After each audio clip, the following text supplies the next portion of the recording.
Hello everybody, my name is Troy Rappold. I am a third-year student for the Doctor of Ministry program at George Fox University, Portland Seminary.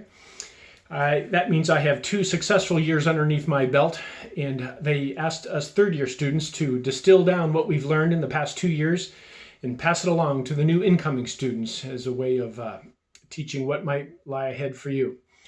I'm happy to do so, and I have loved this program very much. It was just what I feel like God was calling me to, and I'm so glad I had the opportunity to do it. So I thought about this for a couple of days, and I've distilled down what I've learned into 3 points that I would like to pass on to you.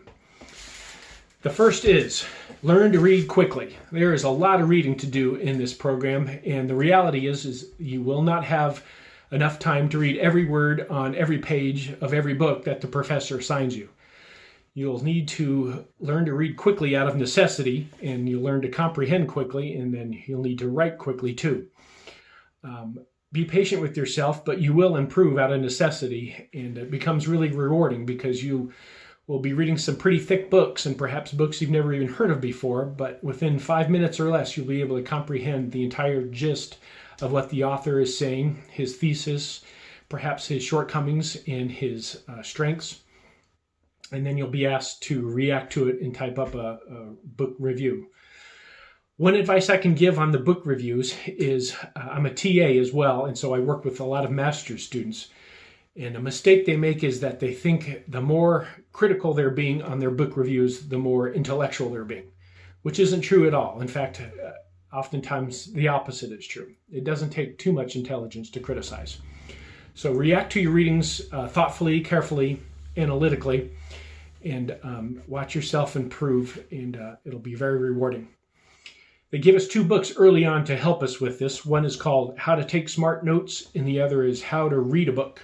Both of them were really great, and they helped me, and they give it to you at the beginning of the program because it'll serve you well for the rest of the duration of the program.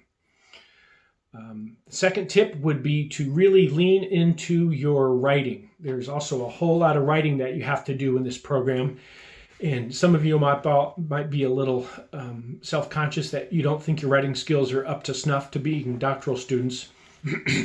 There's a lot to academic writing, and really lean into it. Don't look at it as so much a chore, but as a craft that you can really improve upon. One tip that I can give is the summer after my first year, I felt myself not completely happy with my craft of writing. And so I bought a college freshman basic grammar book. And I went through that thing cover to cover twice. And I'm so glad I did that because it helped me immensely. I was in the business world for 15 years, from the time I finished my Master of Divinity to the time that I started this doctoral program. And if you don't do the academic writing, then you lose those skills. And so that grammar book reminded me about dangling participles and misplaced modifiers and what is a nominative predicate anyway. So if you need to do that as well, go for it. Don't be embarrassed. Just do it. It really helped me. And lastly, my third and final tip would be to really make an effort to make friends with your cohorts, your classmates. I think this comes a little bit easier with undergraduates because you're younger then, and by the time you start working on your doctorate, most people are married with kids and full-time ministries and full-time jobs that wind up being more than 40 hours a week. So it takes a little bit more extra effort to make the friendships, but it's worth the effort. And don't just talk to each other during the Zoom sessions, but get each other's cell phones, call each other, text each other, ask each other questions about the assignments, and talk it out. This is a difficult program, and it helps when having friends and a little bit of camaraderie. That makes it a little bit more navigable.